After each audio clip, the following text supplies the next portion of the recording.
आगे प्रश्न number 7। 32 centimetre ऊंची और आधार त्रिज्या 18 सेंटीमीटर वाली एक बेलनाकार बाल्टी रेत से भरी हुई है। इस बाल्टी को भूमि पर खाली किया जाता है और इस रेत की एक शंक्वाकार ढेरी बनाई जाती है।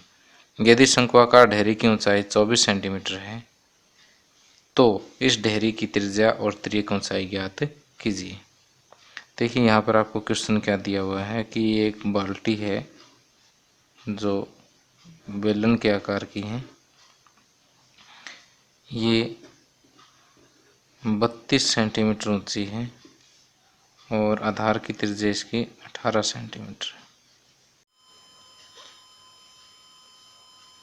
ये जो बाल्टी रेत की भरी हुई है इसे अब ज़मीन पर खाली कर दिया जाता है। ज़मीन पर खाली करने पर ये एक शंकु के आकार की ढेरी बन जाती है। अब यहाँ दिया हुआ है कि इस ढेरी की ऊंचाई जो है वो कितनी है, 24 सेंटीमीटर है। हमें इसके आधार की त्रिज्या ज्ञात करनी है और इसकी तिर्यक ऊंचाई ज्ञात करनी है। तो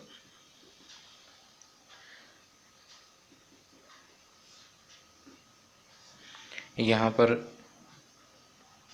हम बेलन की त्रिज्या स्मॉल आर मान लेते हैं, बेलन की ऊंचाई स्मॉल एच और शंकु की त्रिज्या कैपिटल आर और शंकु की ऊंचाई कैपिटल एच मान लेते हैं और इसको मैंने यहाँ पर लिख भी दिया है कि बाल्टी की ऊंचाई, बाल्टी की त्रिज्या, इसी तरह शंक्वाकार ढेरी की ऊंचाई और ढेरी की त्रिज्या। अब देखिए क्योंकि ये पूरी की पूरी बाल्टी यहाँ पर खाली कर दी गई है इसलिए इस बाल्टी का आयतन इस ढेरी के आयतन के बराबर होगा।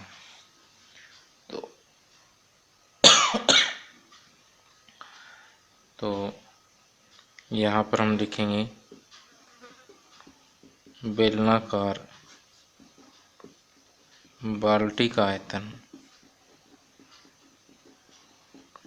बराबर शंक्वाकार ढेरी का आयतन।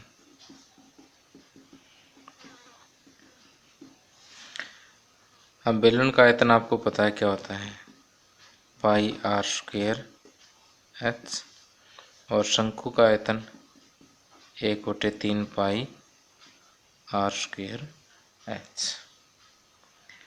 अब पाई, इस आर की वैल्यू कितनी होगी, स्मॉल आर की वैल्यू 18, तो 18 का स्क्वायर तो 18 गुना 18 और एच बराबर 32 बराबर 1/3 पाई कैपिटल आर हमें ज्ञात करना है तो इसको ऐसा कैसा रखें इंटू एच 24।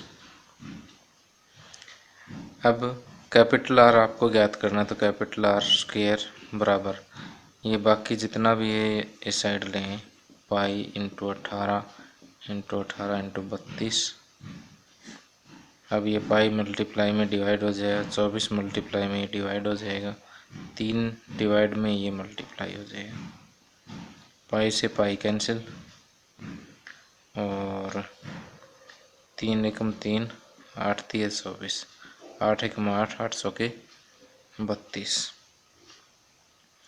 तो यहाँ से आर स्क्वायर बराबर 18 गुणा 18, 4 को मैं लिख देता हूँ 2 गुणा 2, आर स्क्वायर बराबर ये है तो यहाँ से आर बराबर हो जाएगा, देखो 2 2 के पेयर बन गए, 18 गुणा 2, तो आर बराबर हो जाएगा 36 सेंटीमीटर। तो यहाँ पर ये आर आ गए 36 सेंटीमीटर। अब ये तिर्यक ऊंचाई आपको ज्ञात करनी है। अब तिर्यक ऊंचाई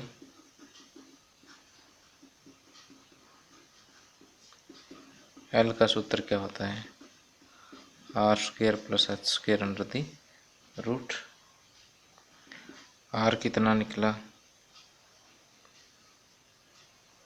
36, तो 36 का स्क्वायर। एच कितना है 24, तो 24 का स्क्वायर अंडर द रूट 36 का स्क्वायर प्लस 24 का स्क्वायर, ये दोनों स्क्वायर करके ऐड करेंगे तो ये आएगा 1872। और 1872 का अगर आप करोगे तो 12√13। ये 12√13 कैसे आया इसको देखिए।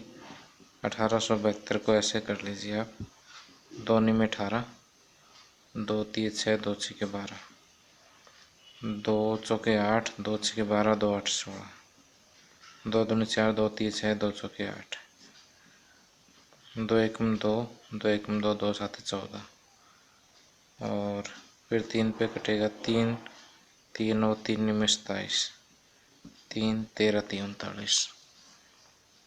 अब देखिए क्योंकि वर्गमूल ज्ञात करना था, दो दो के पेयर बनेंगे, 2 दूनी 4 3 12, जो पेयर बन गए वो कंप्लीट, जिसका नहीं बना वो रूट में बस।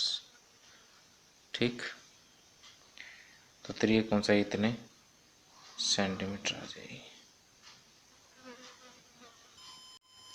आगे प्रश्नावली 13.3 का प्रश्न नंबर 8। 6 मीटर चौड़ी और 1.5 मीटर गहरी एक नहर में पानी 10 किलोमीटर प्रति घंटा की चाल से बह रहा है। 30 मिनट में यह नहर कितने क्षेत्रफल की सिंचाई कर पाएगी, जबकि सिंचाई के लिए 8 सेंटीमीटर गहरे पानी की आवश्यकता होती है। तो देखिए यहाँ पहले क्वेश्चन की स्टेटमेंट को अच्छी तरह से समझते हैं कि ये हमारे पास एक नहर है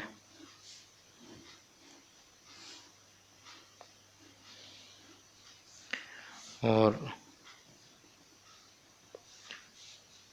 इस नहर की चौड़ाई जो है वो 6 मीटर दे रखी है और गहराई 1.5 मीटर दी हुई है। और इस नहर में जो 30 मिनट तक पानी बहा है वो आगे सिंचाई के लिए प्रयोग किया जाता है। और वो मान लेते हैं कि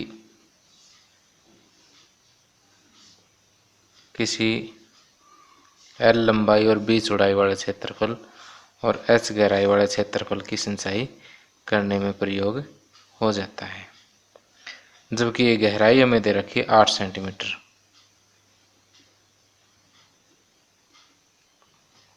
ओके, तो हमें ये ज्ञात करना है कि ये क्षेत्रफल कितना है। तो यहाँ से देखिए पहले हम सिर्फ इतने सेक्शन पे ध्यान देंगे कि आयतन, ये देखिए घनाभ के आकार का क्षेत्र है, इसका आयतन जो है वो क्या होगा, लंबाई गुणा चौड़ाई गुणा गहराई या ऊंचाई।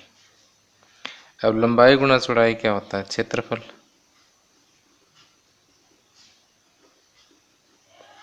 गुणा गहराई। अब हमें ज्ञात करना है क्षेत्रफल, तो क्षेत्रफल का सूत्र क्या हो जाएगा, आयतन बटे गहराई।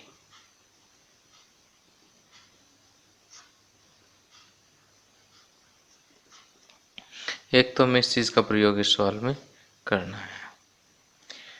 अब देखिए कि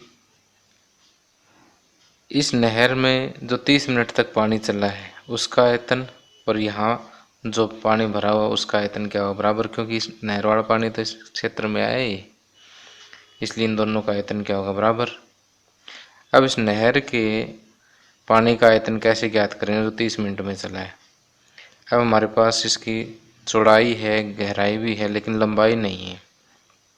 लंबाई क्या होगी, 30 मिनट में जितना पानी चलेगा वो इसकी लंबाई हो जाएगी। तो यहाँ पर नहर की चौड़ाई आपको दी हुई है कितनी, 6 मीटर। नहर की गहराई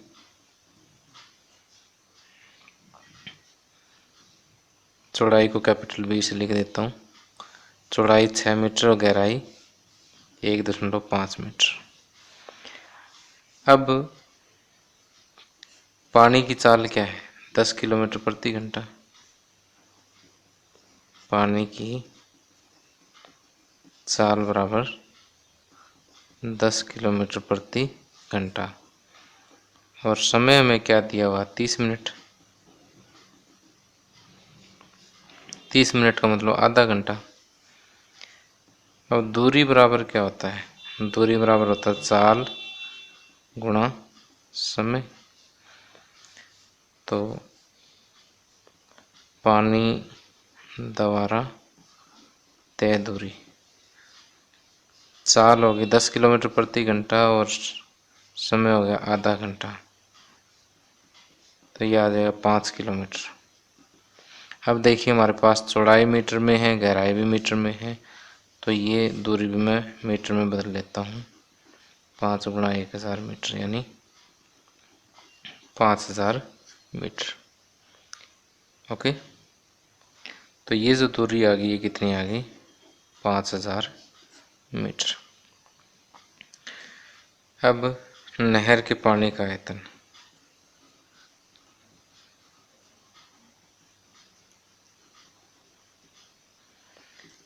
ये हो जाएगा, अब ये तय दूरी गुणा चौड़ाई गुणा ऊंचाई, तो यह आ जाएगा 5000 गुणा 6 गुणा 1.5। तो ये आयतन जब हम इनके आपस में मल्टीप्लाई करेंगे, 15 छक्के 90, 9 9 पाँचे 45, 45,000 घन मीटर पानी होगा। ओके, अब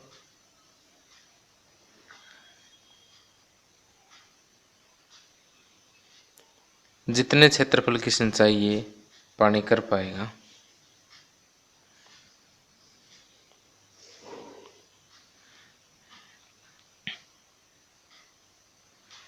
नहर के पानी द्वारा सींचे गए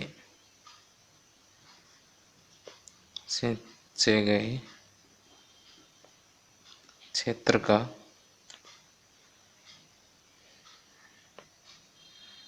क्षेत्रफल,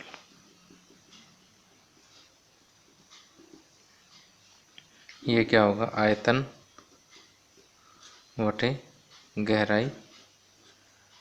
अब आयतन आपको पता है कि दोनों का सेम होगा, आयतन होगा 45,000 और गहराई कितनी है? 8 सेंटीमीटर। अब ये हमारा घन मीटर में है, इधर ये सेंटीमीटर में है, तो सेंटीमीटर को मीटर में बदल लेते हैं। 8/100, 8/100 ही ऊपर आ जाएगा। अब इसको जब हम सोल्व करेंगे,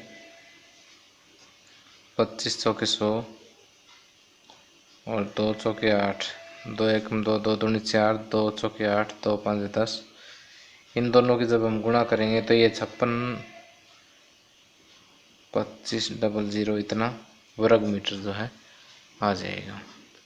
तो नहर द्वारा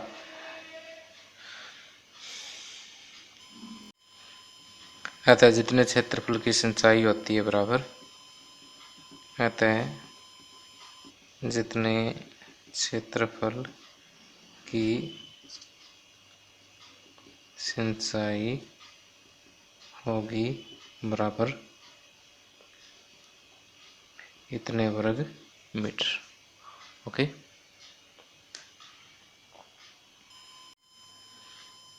आगे इस प्रश्नावली का लास्ट क्वेश्चन है। एक किसान अपने खेत में बनी 10 मीटर व्यास वाली और 2 मीटर गहरी एक बेलनाकार टंकी को आंतरिक व्यास 20 सेंटीमीटर वाले एक पाइप द्वारा नहर से जोड़ता है। यदि पाइप में पानी 3 किलोमीटर प्रति घंटा की चाल से बह रहा है तो कितने समय बाद टंकी पूरी भर जाएगी?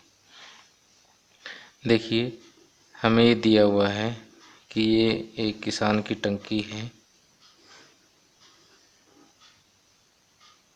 जिसका व्यास 10 मीटर है और इसकी गहराई जो है वो 2 मीटर है। इस टंकी को एक बेलनाकार पाइप द्वारा जोड़ दिया जाता है।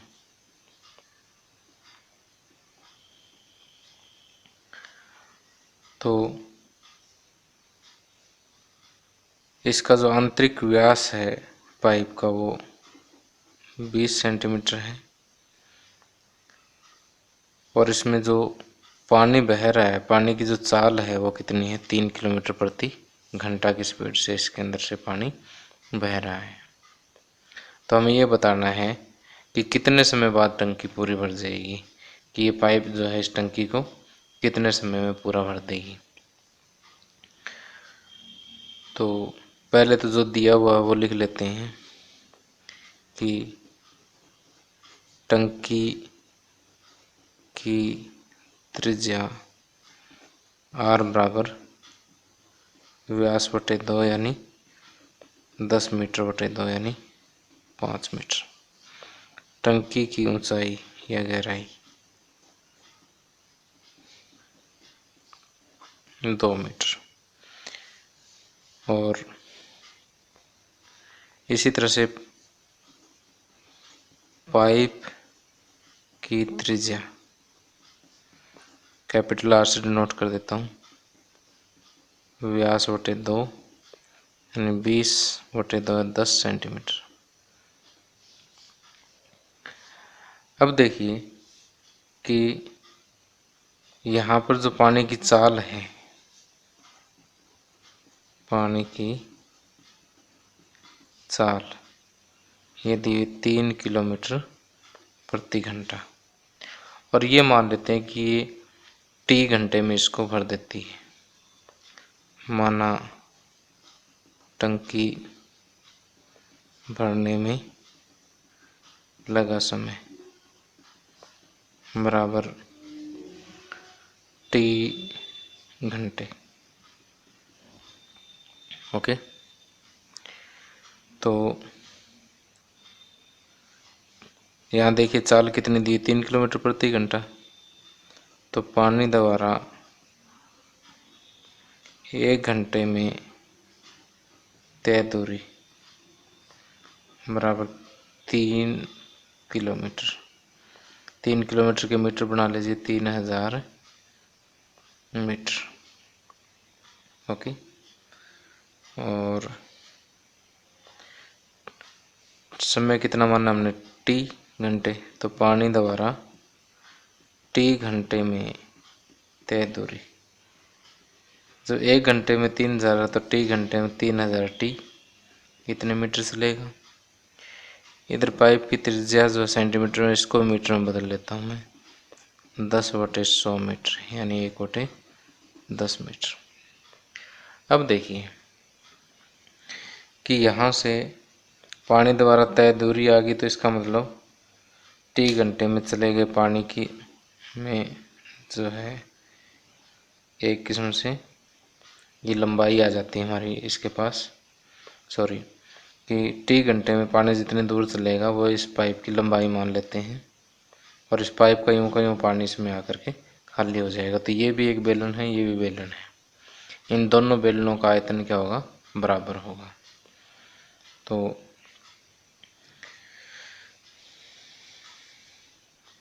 यहाँ पर हम कहेंगे कि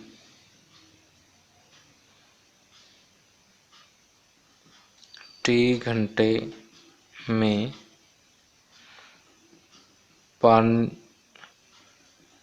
पाइप में चले पानी का आयतन बराबर टंकी का आयतन। अब देखिए यहाँ पर आयतन क्या हो जाएगा, बेलन का आयतन का सूत्र क्या होता है, पाई आर स्क्वायर एच। तो यहाँ pi R square pi R square और एच, ये जो टी घंटे में तय दूरी है एच है। और इधर से टंकी का आयतन पाई आर स्क्वायर एच। अब वैल्यूज रख दीजिए इनकी। पाई आर कितना है, कैपिटल आर 1/10, 1/10 का स्क्वायर करेंगे इंटू एच, एच 3000 टी। इधर से पाई आर कितना है 5 मीटर है, 5 का स्क्वायर करेंगे इंटू एच कितना है 2। अब टी हमें फाइंड आउट करना, तो टी को लेफ्ट साइड में रख के बाकी सारा राइट हैंड साइड में ले जाएं।